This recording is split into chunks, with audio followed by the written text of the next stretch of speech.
नमस्कार, मैं हूं चित्रा त्रिपाठी। शाम के 5 बजने वाले हैं और ये वक्त है आपके पसंदीदा कार्यक्रम दंगल का। आज का दंगल आजादी के इतिहास से जुड़ी एक खबर पर है। खबर यह है कि भारत के संस्कृति मंत्रालय से जुड़ी एक गांधी स्मृति संस्था में आजादी के अमृत महोत्सव पर एक पत्रिका का विशेषांक निकला है और ये विशेषांक वीर सावरकर को समर्पित है।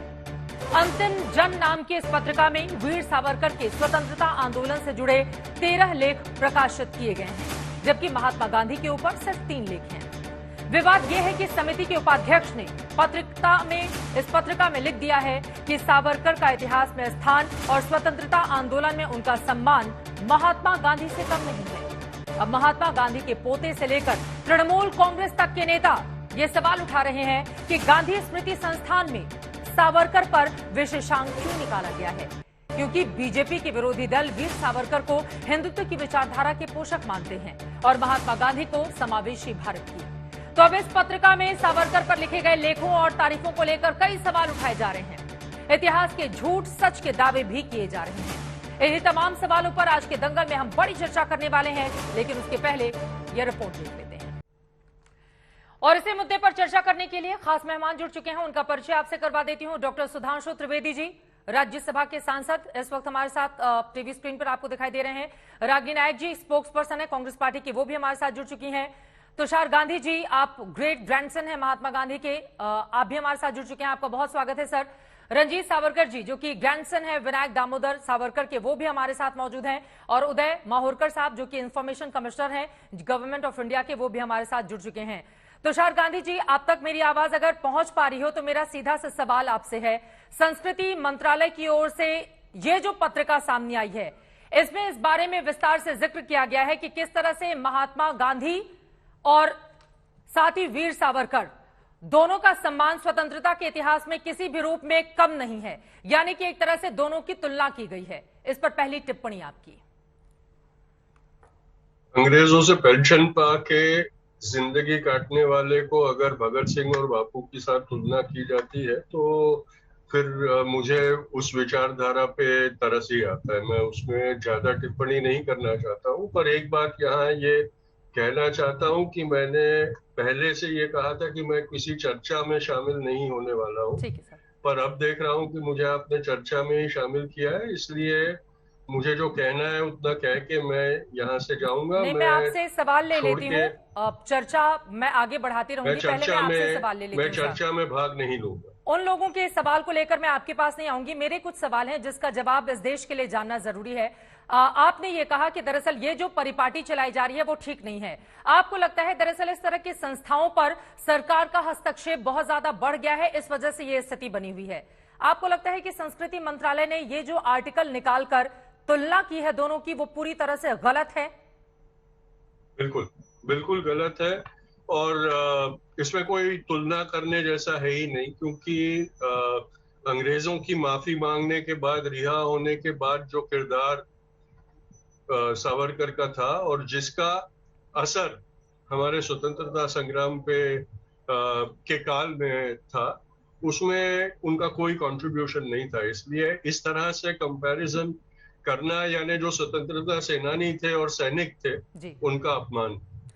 लेकिन कई बार समय समय पर दरअसल विरोधी दलों को मात देने के लिए रणनीति अख्तियार की जाती है। वीर सावरकर के संदर्भ में उनके समर्थक इसी बात की दलील देते हैं कि अंग्रेजों को मात देने के लिए उनको बड़ी लड़ाई लड़नी थी, इस वजह से उन्होंने माफी मांगी और फिर बाहर आकर स्वतंत्रता के लिए अपना पूरा जीवन उसमें झोंक दिया।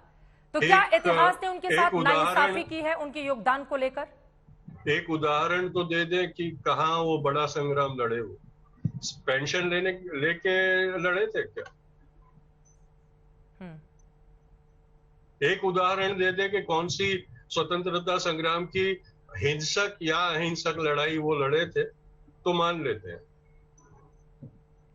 अंग्रेजों की ओर से उनको 2-2 बार फांसी की सजा सुनाई गई। दरअसल उनके समर्थक ये कहते हैं कि उन्होंने अंग्रेजों के खिलाफ बगावत का बिगुल फूंक दिया गया था।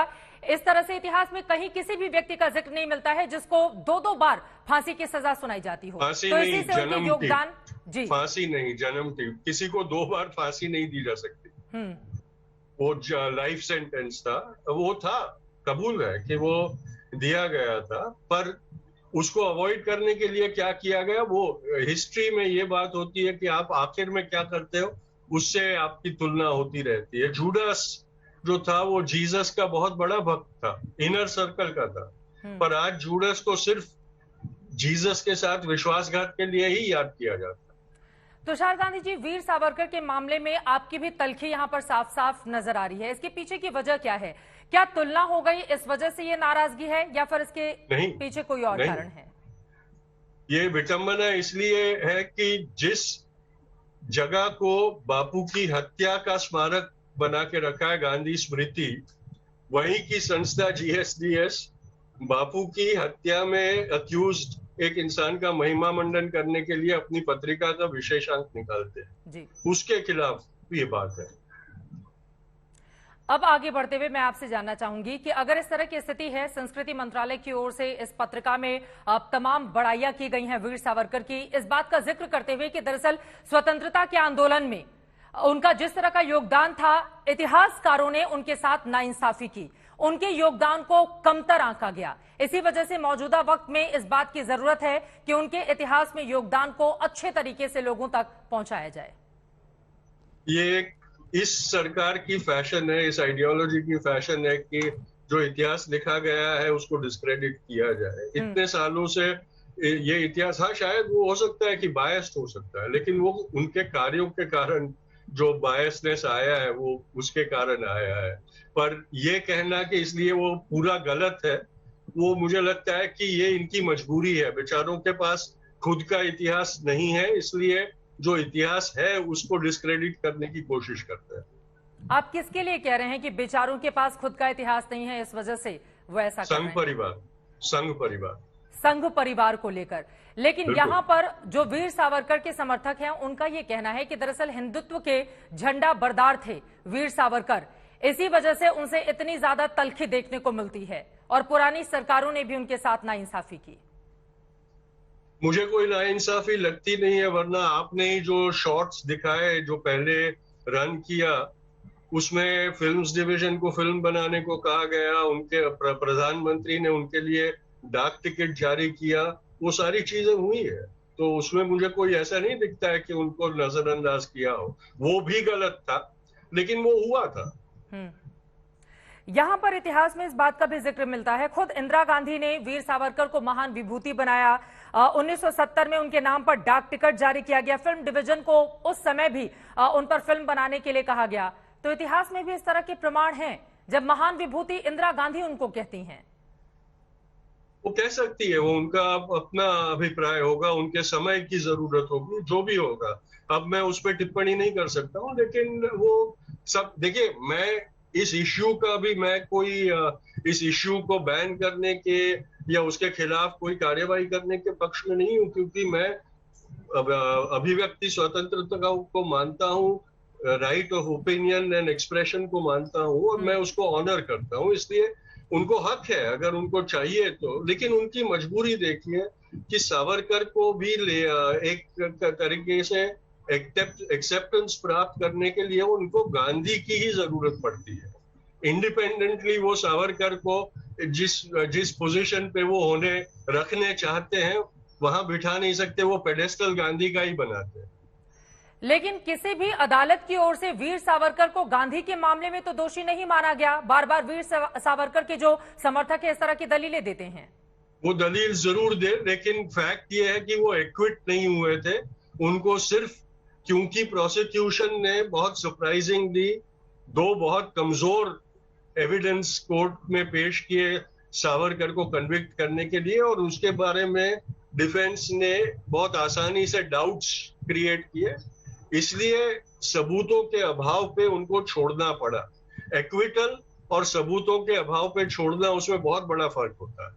तो आप क्या नेहरू सरकार पर इतना बड़ा आरोप लगा रहे हैं क्योंकि उस दौर में तो उन्हीं की चलती थी, और क्या उन लोगों की ओर से सही एविडेंस नहीं रखे गए, इस वजह से महात्मा गांधी के हत्या के मामले में जो सच है वो सामने नहीं आया? आप ये कहना चाहते हैं?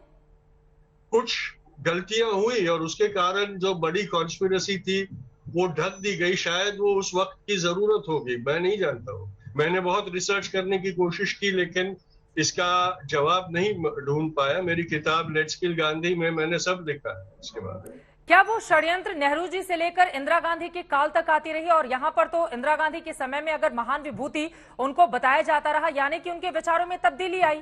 आपकी बातों से यही लगता है? इंदिरा गांधी के ही काल में कपूर कमीशन भी बिठाया गया था।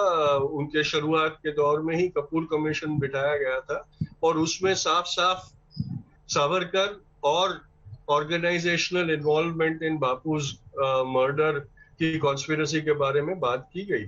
तो क्या आपकी बातों से ये समझा जाए कि गांधी के हत्यारों को लेकर नेहरू जी और इंदिरा गांधी, क्या इन लोगों ने इंसाफ नहीं किया और जो सच है उसको जो भी परिस्थितियां रही हों उसमें छिपाने की कोशिश की गई? इस तरह के आरोप हैं आपके?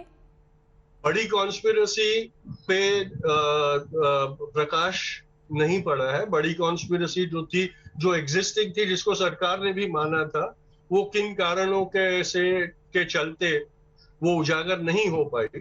वो शायद उस वक्त की जरूरत होगी, क्योंकि हमने ये याद रखना चाहिए कि उस वक्त भारत एक बहुत ही कठिन अवस्था में से गुजर रहा था और उसको एक देश बनाए रखने के लिए शायद पॉलिटिकली कुछ कॉम्प्रोमाइजेस करनी पड़ी होगी। वो जरूरत होगी शायद उस वक्त। बाकी मुझे नहीं लगता है कि पंडित जी ने कभी किसी भी तरीके से कोई कॉम्प्रोमाइज उस मामले में की हो। ठीक है, आगे बढ़ते हुए सावरकर के मामले में अब मेरा सीधा से सवाल आपसे है, आपका क्या टेक है, आप क्या सोचते हैं? क्योंकि समय समय पर अगर इतिहास को हम पढ़ें तो उसमें कई जगहों पर गांधी जी भी वीर सावरकर का जिक्र करते हैं, वीर सावरकर भी गांधी की तारीफ करते हुए नजर आते हैं। इवन उनकी हत्या के बाद भी वीर सावरकर की ओर से सख्त शब्दों में आलोचना की गई थी इसकी। हालांकि उसके बाद की भी परिस्थितियां अलहदा रही, लेकिन समय समय पर दोनों ने जमकर एक दूसरे की तारीफ भी की।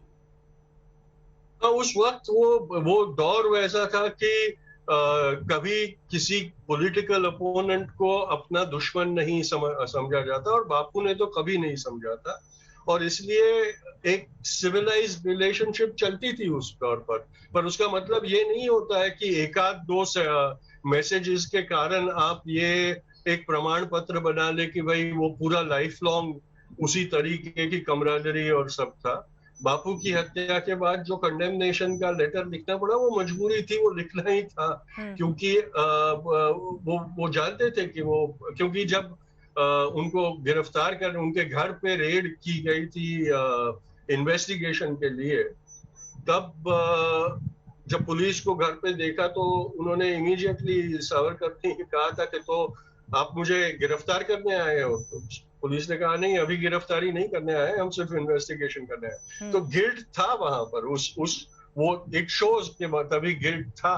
ठीक है, एक लाइन में अगर मैं आपसे समझूं तो आप वीर सावरकर को किस रूप में देखते हैं?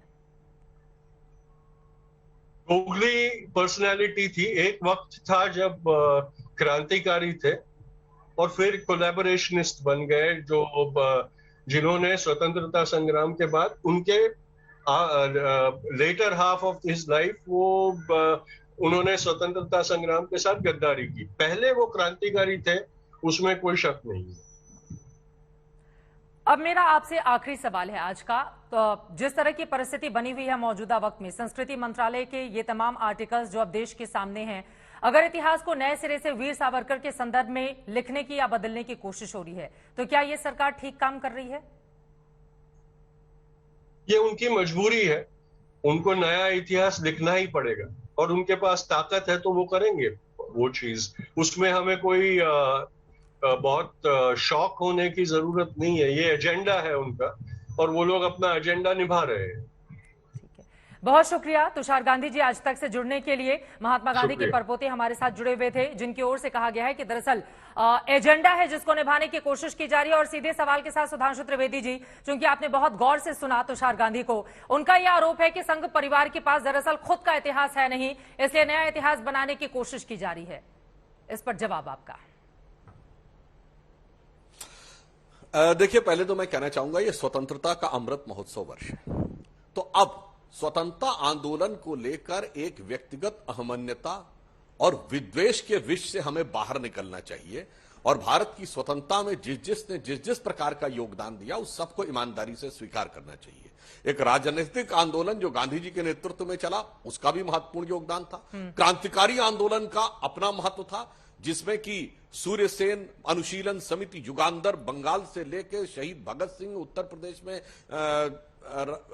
प्रदेश में चंद्रशेखर आजाद जी के साथ, और जो सैन्य आंदोलन हुआ रास बिहारी बोस और सुभाष चंद्र बोस जी के द्वारा, सबका योगदान था। अब आप ये कहेंगे नहीं साहब वो तो एक ही का रहेगा, बाकी सबके प्रति विद्वेष रहेगा, मेरे ख्याल से इस अमृत काल में हमें उससे बाहर आना। लेकिन यहाँ पर तुलना की जा रही है ना, तो मैं गांधी जी से वीर सावरकर की तुलना क्यों? हाँ, मैं तुलना पे आ रहा हूं, मैं तुलना पे आ रहा हूं। बिल्कुल दोनों की तुलना जो की जा रही है अलग अलग कालखंड में अलग अलग परिस्थिति में रहे। जहां तक तुलना की बात है, मैं सिर्फ कहना चाहता हूं, जब वीर सावरकर ने शुरुआत किया उस समय कोई स्वतंत्रता आंदोलन नहीं चल रहा था, बहुत विपरीत परिस्थिति थी। उन्होंने ही सबसे पहली बात 1857 को भारत का पहला स्वतंत्र समर कहा था। उससे पहले हर व्यक्ति उसको सिपाही म्यूटिनी, विद्रोह, गदर और रिवोल्ट कहता था, इंक्लूडिंग सारे कांग्रेस के नेताओं के साथ। उन्होंने स्वतंत्र समर कहा। और सिर्फ एक फैक्ट रखता हूं, वीर सावरकर को 2 जन्मों के कारावास की सजा 1910 में हुई, और 1910 में कांग्रेस का अध्यक्ष जानती कौन था चित्रा जी? विलियम वैडनबर्न ब्रिटिश सरकार के सेक्रेटरी थे। ब्रिटिश सरकार का सेक्रेटरी, यानी आज को यह कहे कि भारत सरकार का कोई सचिव किसी संस्था का अध्यक्ष है और वो कहे भारत सरकार के विरुद्ध संग्राम लड़ रहे हैं, तो यह बात जितनी आश्चर्यजनक लगेगी। फिर उसके बाद मैं बताता हूं, उसके बाद 1912 में तो स्थिति हो गई, वाइसराय हार्डिंग पे बम फेंक दिया गया, वाइसराय पे बम। आप सोचिए, सूर्य सेन ने चटगांव में आर्मरी कंट्रोल में ले ली, काकोरी में कोषागार कंट्रोल में ले लिया गया। 1914 में एक पूरी बात कर लूं एक लाइन में, फर्स्ट वर्ल्ड वॉर में कांग्रेस ने सोच के समर्थन किया, मैं उनको गलत नहीं कह रहा, उन्हें लगा होगा कि अंग्रेज बाद में स्वतंत्रता दे देंगे। फर्स्ट वर्ल्ड वॉर खत्म हुआ, स्वतंत्रता नहीं मिली, रॉलेट एक्ट आ गया, रॉलेट एक्ट का विरोध करने में जलियांवाला बाग हो गया। तो देश में एक वातावरण बन गया था जब तक गांधी जी ने आके नेतृत्व संभाला अंग्रेजों के विरुद्ध आंदोलन का। तो दोनों की परिस्थितियां बिल्कुल अलग थी, इसलिए दोनों के योगदान को अलग अलग ढंग से विचार किया जाए। और जब दोनों एक दूसरे के प्रति सकारात्मक थे तो आज की राजनीति वाले क्यों नकारात्मक रहना चाहते? रागिनी नायक जी, इसी सवाल के साथ आपके पास आते हुए, आज की राजनीति जो हो रही है वो नकारात्मक क्यों है? अगर दोनों एक दूसरे के पूरक थे और कई मामलों में तारीफ भी करते थे, और उनका ये कहना है आजादी का अमृत महोत्सव देश मना रहा है और उसमें किसी के भी अगर योगदान ज्यादा रहा और इतिहास ने उसके साथ नाइंसाफी की तो सही समय है कम से कम इंसाफ मिल जाए। चित्रा, देखिए, सत्य और तथ्य का प्रकाश जो कि लगातार झूठ, प्रपंच और पाखंड के अंधियारे पर आघात करता है, प्रहार करता है, उसे राजनीतिक विद्वेष कहना, जो अभी सुधांशु जी ने कहा, मैं समझती हूँ बहुत ही हास्यास्पद है।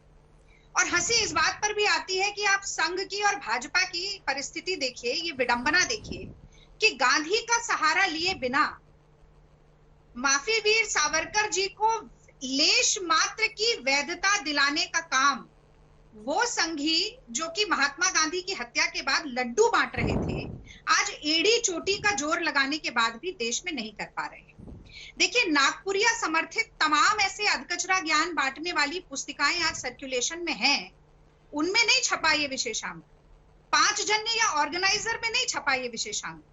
ये गांधी स्मृति दर्शन की जो पत्रिका आती है अंतिम जन, उसमें छपा है, क्योंकि गांधी की बैसाखी के बिना आज भी संसद में बड़ी सी फोटो लगाने के बाद और तमाम जो ये महिमा मंडन कर रहे हैं उसके बावजूद गांधी की बैसाखी के बिना 1 मिनट सावरकर को अपने पैरों पर खड़ा नहीं कर पा रही है भाजपा और संघ। और ये सावरकर है कौन? एक मिनट रुक जाइए, 1 मिनट, मुझे पूरा 30 सेकंड और दे दीजिए चित्रा। ये सावरकर है कौन? इन्होंने अभी सुधांशु जी ने कहा 1910 में कारावास हुआ इन्हें, 50 साल का आजीवन का। 1911 से माफीनामे लिखना शुरू कर दिया और अंग्रेजों की वफादारी की कस्में खाने लग गए। 1900 वहीं उसी सेलुलर जेल में सॉलिटरी कन्फाइनमेंट से बचने के लिए जो और इनके साथी भूख हड़ताल पर बैठे थे उनका साथ देने से मना कर दिया। 1937 में भारत के विभाजन के सबसे पहले बीज बोने वाले सावरकर हैं, जिन्होंने 2 नेशन थ्योरी की बात की, हिंदू और मुस्लिम राष्ट्र अलग अलग। 1924 से 1937 तक ब्रिटिश साम्राज्य ने जो इन्हें बंगला दिया, उस बंगले में रह रहे थे और वहां पर 60 रुपए महीने की पेंशन, अंग्रेजी पेंशन पर अपना जीवन चला रहे थे। 1937 के बाद 1942 में आती हूँ, भारत छोड़ो आंदोलन, उसमें जहां पर भारतीय राष्ट्रीय कांग्रेस अंग्रेजों भारत छोड़ो का नारा दे रही थी, सुभाष चंद्र बोस कह रहे थे कि हमारी आजाद हिंद फौज अंग्रेजों के खिलाफ लड़ेगी, वहां पर सावरकर अंग्रेजों की सेना में भर्ती करा रहे थे। इंदिरा गांधी ने इनको महान विभूति क्यों कहा था? फिर में जिनका नाम आया, रागनी नायक जी खड़ा करना चाहते हैं। अब मेरा इसी के साथ सवाल है आपसे सीधा, उसके बाद मैं फौरन आ रही हूँ सुधांशु जी आपके पास। रागनी नायक जी, तमाम बातें इतिहास की आपने बता दी हैं पूरे सन के साथ। अब मेरा ये सवाल है, फिर 1970 में आकर इंदिरा गांधी इनको महान विभूति क्यों बताती हैं? डाक टिकट क्यों जारी किए जाते हैं? इनके ऊपर फिल्में बनाने के लिए क्यों कहा जाता है? इंदिरा गांधी ने क्या गलत किया? अब आपकी बात का जवाब दे रही हूँ, सुनिए। आरसी मजूमदार की एक किताब आई थी 1980 के दशक में, जिसका नाम था अंडमान पीनल सेटलमेंट। और इस अंडमान पीनल सेटलमेंट में ये जो 5 माफीनामे लिखे 1911, 1913, 1914, 1918, 1920 लगातार नाक रगड़ते रहे ना जो अंग्रेजों के पैरों पर सावरकर जी, उसका खुलासा हुआ। अगर वो 1970 में हो गया होता तो ये डाक टिकट जारी नहीं हुई होती। तो देखिए, हम एक अलग किस्म के जमाने में रह रहे हैं। उस समय इतने ऐतिहासिक दस्तावेज, मतलब आपको लगता है कि इंदिरा गांधी के पास जानकारी ही नहीं थी कि वीर सावरकर कौन है, इसलिए ये बात थी। किस तरह की बातें, आपकी बातों पर कौन भरोसा करेगा? मतलब रागनी जी, आप कह रही हैं इंदिरा गांधी के पास जानकारी नहीं थी, आप ये कह रही हैं कि इंदिरा जी के पास जानकारी नहीं थी, कह रही हूँ। और अगर वो किताब पहले आई होती तो इंदिरा गांधी वो किताबें पढ़कर और उसके बाद फिर उनको महान विभूति नहीं बताती। आप लगातार मेरे साथ बोल रही हैं। मैं तो एक छोटा सा सवाल पूछती हूँ, आप सुधांशु जी के पास। तुषार गांधी कह रहे हैं कि नेहरू ने गलती की। तुषार गांधी कहकर गए हैं कि इंदिरा गांधी के समय तक किस तरह से परिस्थितियां बदली, आपने खुद सुना। बाकी से अपने चैनल पर झूठ बोलती है ना, वो भी काबिले तारीफ है। रागनी नायक जी, मतलब एक सेकंड, ये सर्टिफिकेट, रागनी नायक जी, ये सर्टिफिकेट देना बंद कर लीजिए। मिस रागनी नायक, तुषार गांधी क्या झूठ बोलकर गए हैं? मैं दोबारा प्ले कर सकती हूँ, मैं दोबारा प्ले कर सकती हूँ कि किस तरह से उन्होंने कहा है कि उस समय की परिस्थितियों के हिसाब से कॉम्प्रोमाइज किया गया। रागनी नायक, कॉम्प्रोमाइज किया गया। रागनी नायक, मैं चाहूंगी कि तुरंत वो बाइट निकाली जाए। ये तरीका ठीक नहीं होता है मिस रागनी नायक। मैं सुना देती हूँ, दूध का दूध और पानी का पानी इसी बुलेटिन में हो जाएगा। इधर किसी भी तरीके का कॉम्प्रोमाइज नहीं किया है, ठीक है। और अब मेरा आगे बढ़ते हैं, ठीक है। मैं चाहूंगी लेकिन वो बाइट निकाल के रखिए तुषार गांधी की, ये दिखाना बहुत जरूरी है रागनी नायक को। सुधांशु त्रिवेदी जी, आप जवाब दीजिए। रागनी नायक जी प्लीज, ये जो पुराना राग आप लोग लेकर चले आते हैं ना, एंकर पर सीधे सवाल उठना, शुरू में आपने लंबा भाषण दिया, मैंने नहीं टोका, और ये तरीका ठीक नहीं है रागनी नायक जी। रागनी नायक ये तरीका ठीक नहीं है। रागनी नायक जी, ये तरीका ठीक नहीं। मैं बोलूंगी, मैं मुझे निर्विरोध बोलने ही नहीं देती है। निर्विरोध क्यों बोलना? आप डिबेट में बैठी हैं, कोई कांग्रेस पार्टी की रैली में आपको थोड़ी ना बुलाया गया है मैडम। आपको क्या कष्ट है? आप मेरा एक सवाल ले लीजिए और वो ले जाइए सुधांशु जी के पास। मैं क्या अनुरोध कर रही हूँ आपसे, मैं सिर्फ ये जानना चाहती हूँ कि कांग्रेस पार्टी ने सविनय अवज्ञा आंदोलन चलाया, असहयोग आंदोलन चलाया, भारत छोड़ो आंदोलन चलाया, दांडी मार्च चलाया। सावरकर ने कौन सा ऐसा बड़ा आजादी का आंदोलन चलाया? किसी एक आंदोलन का नाम अगर आज आपके टेलीविजन चैनल पर बता दिया जाए तो मैं सुधांशु जी की बात से इत्तेफाक रखूंगी। तुषार गांधी की प्लीज वो बाइट जब तैयार हो जाए तो मुझे बताइएगा। सुधांशु जी, उनके सवालों पर आप जवाब दीजिए। देखिए चित्रा जी, रागनी जी के कथ्य से जो तथ्य उभरे, उन्होंने सत्य को कैसा बेनकाब किया। एक तरफ तुषार जी ने यह बोल दिया कि प्रोसिक्यूशन ने सही ढंग से चीजों को नहीं रखा था। रागिनी जी ने यह बोल दिया कि इंदिरा गांधी को जानकारी का अभाव था। आज की विद्वेष की राजनीति को सिद्ध करने के लिए कहां कहां क्या क्या करते जा रहे हैं। मैं तो रागिनी जी बिल्कुल कह रहा हूं, मेरे प्रश्न का जवाब नहीं आया कि जब सावरकर को 2 जन्मों का कारावास था तब कांग्रेस का अध्यक्ष विलियम बैडनबर्न एक ब्रिटिश सरकार का सेक्रेटरी था, और जो आपने बोला सारी बातें अपनी जगह। इसके बावजूद अंग्रेजों को सावरकर काला पानी देने लायक लगते थे, 2 जन्मों का कारावास देने लायक लगते थे, और पंडित जवाहरलाल नेहरू लॉर्ड माउंटबेटन के साथ बेहतर सुमधुर पारिवारिक संबंध रखने लायक लगते थे। गजब का संघर्ष था। और यह भी मैं बताना चाहता हूं कि नेहरू जी प्रधानमंत्री 15 अगस्त 1947 को नहीं बने थे। कैबिनेट मिशन प्लान के तहत 16 सितंबर 1946 को बने थे। माउंटबेटन ने शपथ दिलाई थी, ब्रिटिश क्राउन के प्रति निष्ठा की शपथ लेके बने थे, और वह महान स्वतंत्रता संग्राम सेनानी थे। और 1943 में भारत की पहली निर्वासित सरकार बनाने वाले, आजाद हिंद फौज की सरकार बनाने वाले सुभाष चंद्र बोस जी का कभी जनरल नॉलेज की पुस्तकों में उल्लेख नहीं है। यदि उल्लेख होता है तो वो जब हिस्ट्री में जाके पढ़िए तो होता। बिल्कुल आपने सही कहा कि वीर सावरकर आंदोलन नहीं, क्रांति के नेता थे। आपने कहा आंदोलन। मैं आपसे पूछता हूं, कांग्रेस का एक नेता बताइए जो अंग्रेजों की गोली से मारा गया हो। एक नेता बताइए जो फांसी चढ़ा हो, एक नेता बताइए जिसको काला पानी हुई हो बड़े स्तर का नेता, और एक नेता बताइए लाला लाजपत राय के अलावा कांग्रेस के अध्यक्ष के समकक्ष स्तर का नेता जिसे लाठियां भी पड़ी हो कायदे से, बल्कि अपने जेलों में रहकर किताबें लिखते थे, स्पेल ऑफ माउंटेन्स किताबें लिखते थे। और उनके लिए मैं खुद नहीं बोल रहा हूं, अकबर इलाहाबादी ने कांग्रेस के नेताओं के लिए लिखा था, प्रिसाइजली मोतीलाल नेहरू जी और जवाहरलाल नेहरू जी के लिए, कौम के गम में खाते हैं डिनर हुक्काम के साथ, रंज लीडर को है बहुत मगर आराम के साथ। और आप लास्ट में गांधी जी के ऊपर बात करें, गांधी जी को कितनी गोली लगी थी बता दीजिए, बताइए आपकी सरकार ने क्या फाइंडिंग की थी, गांधी जी को कितनी गोली लगी थी, जवाब दीजिए, और कितनी सुरक्षा दी हुई थी गांधी जी को उस समय। दो प्रश्नों का जवाब। क्या मैं बोल सकती हूँ? बोलिए रागिनी जी। हाँ, तो सुनिए सुधांशु जी, आपसे एक छोटा सा साधारण सवाल मैंने पूछा और आप जलेबी बनाते हुए पाए गए। मैंने कहा एक स्वतंत्रता आंदोलन जो सावरकर के नेतृत्व में अंग्रेजों के खिलाफ हुआ हो, आपने जवाब नहीं दिया। आपने कहा कि भारत के पहले प्रधानमंत्री के ऊपर आपने बड़े आरोप लगाए। मैं एक मर्सी पिटीशन का एक हिस्सा पढ़ के सुनाना चाहती हूँ कि सावरकर कितनी गुलाम मानसिकता वाले व्यक्ति थे, उसका वो खुलासा करेगी। Therefore, if the government in their manifold beneficence and mercy release me, I for one cannot but be the staunchest advocate of loyalty to the English government, which is the foremost condition of progress. I am ready to serve the government in any capacity they like, for as my conversion is conscientious, so I hope my future conduct would be. यानी कि सावरकर जी ने नवंबर 14, 1913 को अपनी mercy petition में लिखा कि अगर मुझे रिलीज कर दिया जाता है, मुझे मुक्त कर दिया जाता है, तो मैं अंग्रेज सरकार का सबसे बड़ा वफादार बन के रहूंगा। और कोई वादा निभाया हो या ना निभाया हो, ये जरूर निभाया वादा उन्होंने। इसीलिए वो आजीवन 60 रुपए की मासिक पेंशन पर रहे अंग्रेजों की। मैं दोबारा बताना चाहती हूँ। और इसके ठीक विपरीत आप भगत सिंह जी की चिट्ठी को देखिए। भगत सिंह जी ने अंग्रेजों को क्या लिखा? उन्होंने लिखा कि मैं किसी भी तरीके का माफीनामा कभी नहीं लिखूंगा और आप मुझे फांसी देने के बजाय फायरिंग स्क्वाड के सामने खड़ा कीजिए। आप कहते हैं सुभाष चंद्र बोस का के बारे में पता नहीं है। अरे वो खून कहो किस मतलब का जिसमें उबाल का नाम नहीं, वो खून कहो किस मतलब का आ सके देश के काम नहीं। ये हर भारतीय बच्चे को स्कूल में पढ़ाई जाती है कविता की नहीं पढ़ाई जाती है। ठीक है, अब जवाब सुन लेते हैं। ये सारी बातें एक बात और मैं जोड़ देना चाहती हूँ बहुत जल्दी। आप देखिए सत्ता का हस्तांतरण 1946 में जब हुआ तो अंग्रेजों ने कांग्रेस को बुलाया, कांग्रेस के लीडर्स को बुलाया, ये मानते हुए कि कांग्रेस ने ही भारत को आजादी दिलाई है। तब सावरकर को क्यों नहीं बुलाया गया अगर इतना बड़ा आंदोलन सावरकर ने चलाया था? और जब भारत छोड़ो आंदोलन 1942 में चल रहा था तो हिंदू महासभा जिसके अध्यक्ष थे सावरकर, वो मुस्लिम लीग के साथ बंगाल में और सिंध में सरकार बना रहे थे। मुस्लिम लीग के साथ ठीक है, बंगाल में सरकार बना रही थी हिंदू महासभा। वो कह रही है कि अंग्रेजों ने क्यों बुलाया था कांग्रेस पार्टी को? क्योंकि उन्हीं का आंदोलन उग्र रहा, तेज रहा अंग्रेजों के खिलाफ, जिसके बाद देश को स्वतंत्रता मिली। सुनिए चित्रा जी, फिर देखिए कथ्य में से कैसा तथ्य निकला। 1913 का इन्होंने उल्लेख किया है रागिनी जी ने। रागिनी जी, आपकी पार्टी ने जो भी पत्र दिया हो, जरा अपनी पार्टी का 1914 का रेजोल्यूशन पढ़ लीजिए।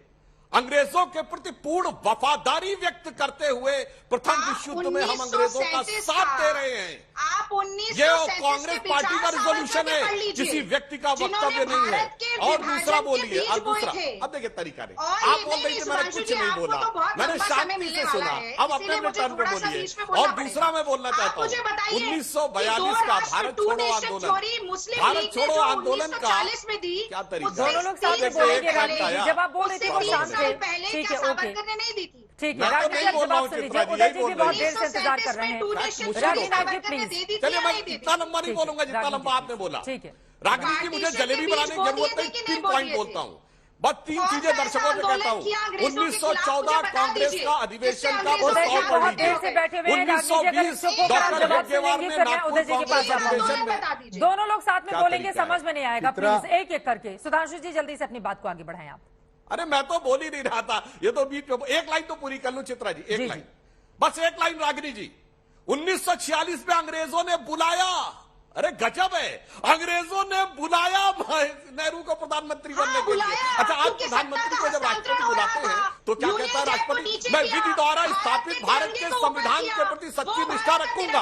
1946 में नेहरू जी किसके प्रति निष्ठा लेकर प्रधानमंत्री बने थे? जवाब दे दीजिए। लगातार अरे साहब, राम मनोहर लोहिया ने कह दिया था क्वीन के प्रति निष्ठा लेकर शपथ नहीं लूंगा, अंतरिम सरकार में शामिल नहीं हुए थे। नेहरू जी ने क्वीन के प्रति निष्ठा की शपथ ली थी। बोलिए, बाकी तो बातें खत्म हो गई। सड़क के साथ जेल हमने भरने का काम किया। ठीक है, यूनियन जैक को नीचे दोनों लोग साथ में बोलेंगे, समझ में नहीं आएगा। उधर सीधे जाते हुए लिखी गई है। उदय जी, मेरा सीधा से सवाल आपसे यह है, संस्कृति मंत्रालय की ये जो पत्रिका है, क्या इसके जरिए ये बताने की कोशिश है कि एक जो शख्स रहा है वो ओवररेटेड है और दूसरा ओरिजिनल है? क्या इसको इस तौर पर रीड किया जाए, या आपको लग रहा है कि नहीं, वक्त आ गया है जब इतिहास में किसी को सही दर्जा नहीं मिला है तो कम से कम उसे उसकी सही प्रतिष्ठा के बारे में बताया जाए और लोगों तक पहुंचाया जाए कि उसकी कहानी क्या रही है?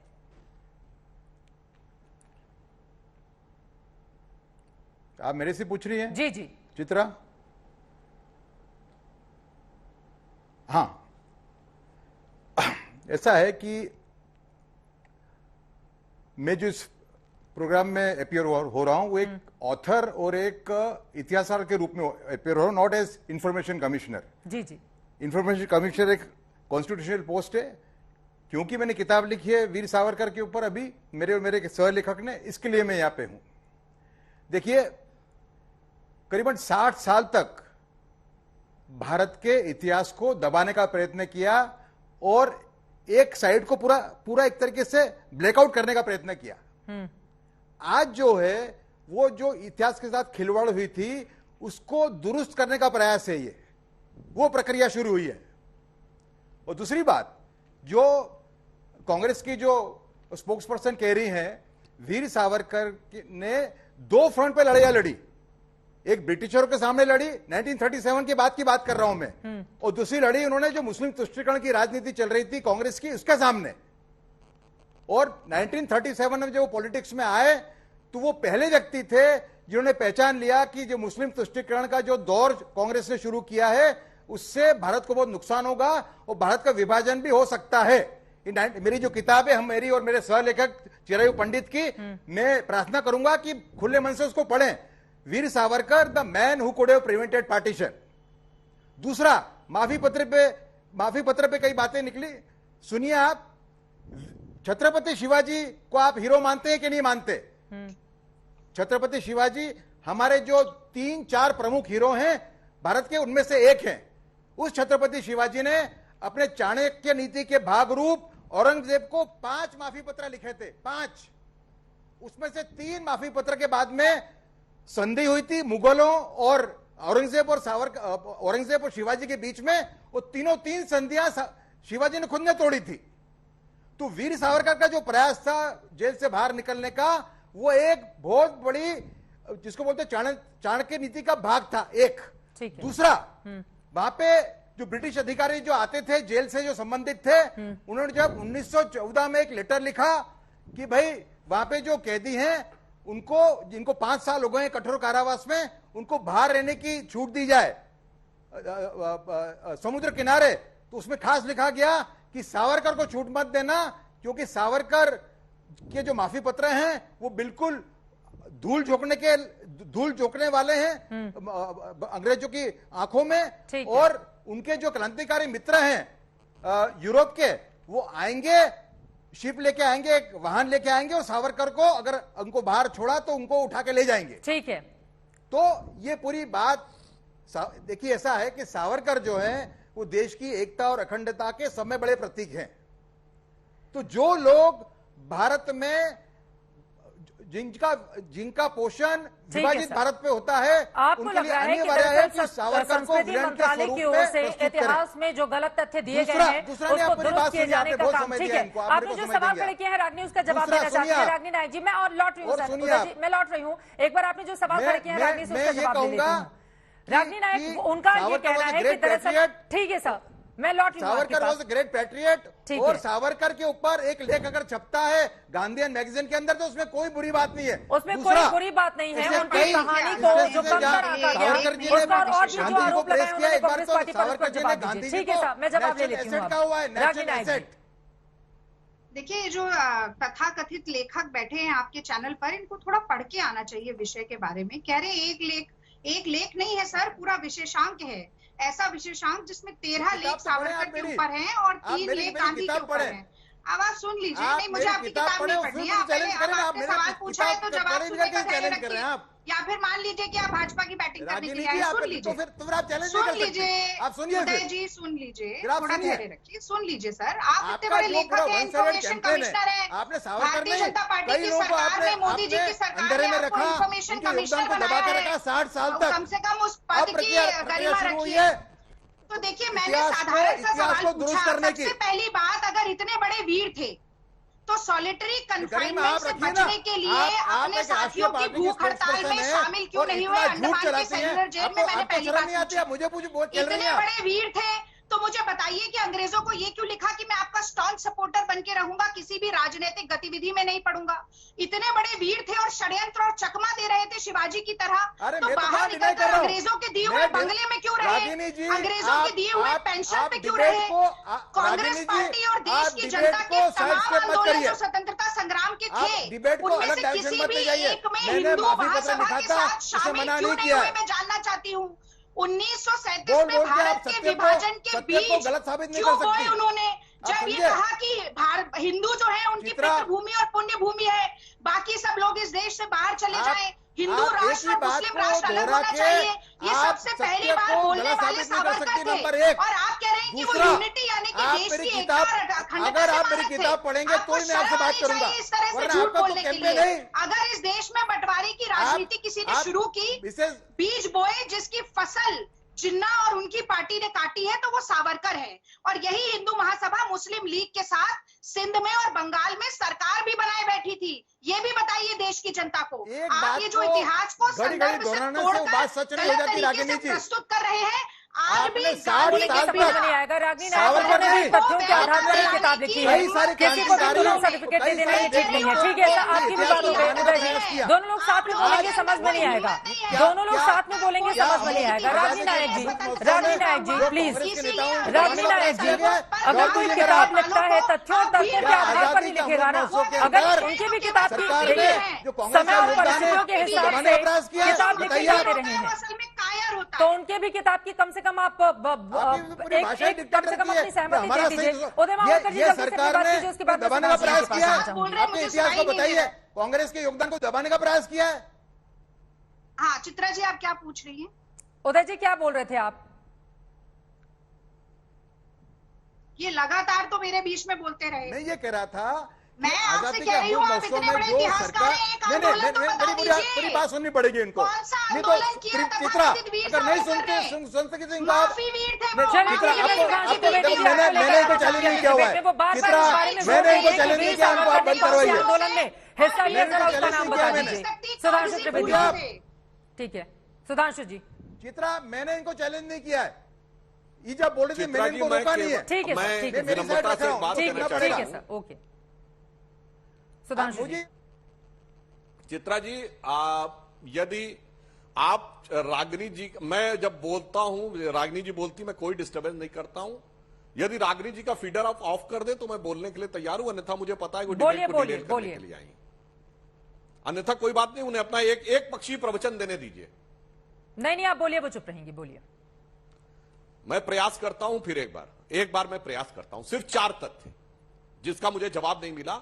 1, वीर सावरकर को 2 जन्मों के कारावास के समय ब्रिटिश सचिव था, सेक्रेटरी। नंबर 2, देश का विभाजन 1916 लखनऊ कांग्रेस अधिवेशन, कांग्रेस और मुस्लिम लीग के बीच में यह समझौता हुआ कि देश के कुछ मैंने भी निर्वाचन कई क्षेत्र सवाल पूछे। सिर्फ मुसलमानों राजनीति के की लिए बात हो आरक्षित जाए, रहेंगे, मैंने और तो यहीं एक से सवाल विभाजन की पूछा, नींव पड़ी। आपने उसके इसमें राजनीति की सावरकर बात हो कहीं जाए, नहीं प्लीज। थे। देखिए, जब आप नंबर बोल रहे 3, थे, मैंने वो बिल्कुल पूछा था शांत थे। राजनीति ये कि तरीका नेहरू ठीक जी नहीं है। 1946 राजनीति में ये तरीका किसके ठीक नहीं है। प्रति बोल रहे थे उनको तो तरीका 1946 में किसके प्रतिष्ठा की शपथ लेकर प्रधानमंत्री बने थे? आ गए ना, फिर उसी पे आ ये गए। बिल्कुल गलत तरीका है फिर उसी रागिनी पे आ नायक, आप गई। सबके मुझे बारे में पता नहीं है। बोल सकते इस तरीके आपके से। साथ- ठीक है, please ma'am, Ragini Nayak ji please. सब मैंने वो बोल रहे सवाल हैं। पूछ लिया, आप जवाब सुनने का धैर्य दिखाइए रागिनी नायक जी। ये तरीका ठीक नहीं है कि सबके मुझे बीच में बताइए। बीच में मैं बोलना और अपने उसके टर्म बाद की आरोप प्रतीक्षा लगा कर देना, रहा हूँ प्लीज, रागिनी ये तरीका जी। ठीक नहीं है। आपके तमाम गलत आप बातों के समय बाद बता मैं दे अपने रही हैं, टर्म की इसलिए बोलना प्रतीक्षा पड़ कर रहा रहा हूं, और दिख रहा है कौन गांधीवादी है और कौन हिंसावादी है। अब मैं एक बस दूसरी बात बताना चाहता हूं, ये महात्मा गांधी को कितनी सिक्योरिटी मिली थी और उनका पोस्टमार्टम क्यों नहीं हुआ? जवाब दीजिए ना। अरे बताइए पोस्टमार्टम क्यों नहीं हुआ महात्मा गांधी का? जवाब दीजिए, कितनी गोलियां लगी थी? वो पूछ रहे हैं कि अरे बताइए ना, गांधी जी को कितनी सिक्योरिटी मिली थी और कितनी गोलियां लगी थी? और पोस्टमार्टम क्यों नहीं किया गया? इसका जवाब दे दीजिए आप। पोस्टमार्टम क्यों नहीं हुआ? गांधी जी को कितनी गोलियां लगी थी? जवाब चाहिए। कैसे समझ में आ गई? गांधी जी को 40 मिनट तक अस्पताल क्यों नहीं ले जाया गया? इसका जवाब चाहिए। जबकि गांधी जी पे रानी नायक जी, प्लीज एक बार बात पूरी हो जाए उसके बाद आप जवाब दीजिएगा। ये तरीका ठीक नहीं है। भाई इसीलिए रानी का आवाज डाउन कीजिए, मैंने उनकी बात हो जाए उसके बाद गांधी जी की बात सुनेंगे। चिल्लाने दीजिए एक तरफा, नहीं तो उनको चिल्लाने दीजिए एक तरफा। भाई अगर चिल्लाने के लिए आई है चिल्लाने नहीं दीजिए नहीं, आप अपनी बात को आगे बढ़ाइए। बैठ के शांति से सुनते आप हैं, अपनी उनको बात को चीखने आगे बढ़ाइए दीजिए। प्लीज। नहीं तो फिर मैं ऐसे नहीं बोल सकता। नहीं वो नहीं बोलेंगे। उनका फीडर ऑफ करिए, नहीं तो मैं नहीं बोल सकता। वो नहीं बोलेंगी सब, वो नहीं बोलेंगी। हाँ बोलने दीजिए भाई, बोलने दीजिए। नहीं बोलेंगी सब, वो नहीं बोलेंगी। आप अपनी बात को आगे बढ़ाएं प्लीज। हाँ अब मैं आपको बात जवाब देता हूं। बिल्कुल, अगर महात्मा गांधी पे संवेदना की बात है तो मैं कहता हूं महात्मा गांधी पर 10 दिन पहले भी हमला हुआ था और उसमें मदन लाल पावा पकड़े गए थे, उसमें नाथूराम गोडसे का नाम आया था और बॉम्बे प्रेसिडेंसी के गृह मंत्री के रूप में मोरारजी देसाई ने पत्र लिखा था केंद्र सरकार को और उसके बावजूद उनको न सिर्फ मदन लाल पावा को बेल पे छोड़ दिया गया और गांधी जी की सिक्योरिटी में एक भी व्यक्ति नहीं रखा गया। क्या मजाक की बात करते हैं ये? उसके बाद गांधी जी को गोलियां लगी, जिसको लेकर नाथूराम गोडसे का स्टेटमेंट है कि मैंने 2 गोली मारी। वहां पे 2 अलग अलग पत्रकार थे, न्यूयॉर्क टाइम्स का और द हिंदू का। उसने कहा कि 4 गोलियां लगी, पुलिस ने लिखा 3 गोलियां लगी। इसका कभी निर्धारण ही नहीं हो पाया क्योंकि पोस्टमार्टम नहीं हुआ।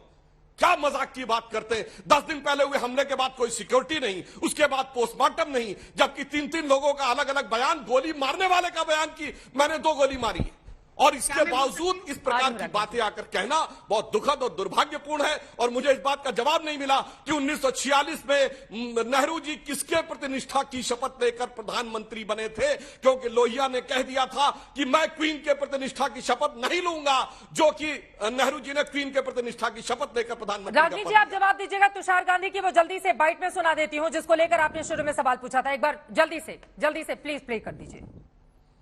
किसी भी अदालत की ओर से वीर सावरकर को गांधी के मामले में तो दोषी नहीं माना गया। बार बार वीर सावरकर के जो समर्थक है इस तरह की दलीलें देते हैं। वो दलील जरूर दे, लेकिन फैक्ट ये है कि वो एक्विट नहीं हुए थे।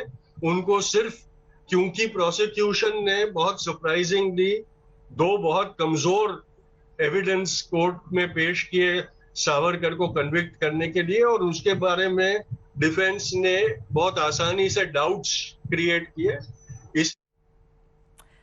रागिनी जी उम्मीद है कि कम से कम आपको सवालों के जवाब मिल गए होंगे। वक्त चूंकि हमें आगे बढ़ने की इजाजत नहीं देता है, इसीलिए इस कार्यक्रम को यहीं पर खत्म करना होगा। आजादी की लड़ाई में वीर सावरकर के योगदान को इतिहास में क्या सही जगह नहीं मिली, ये सवाल आज दंगल में हमने पूछा था।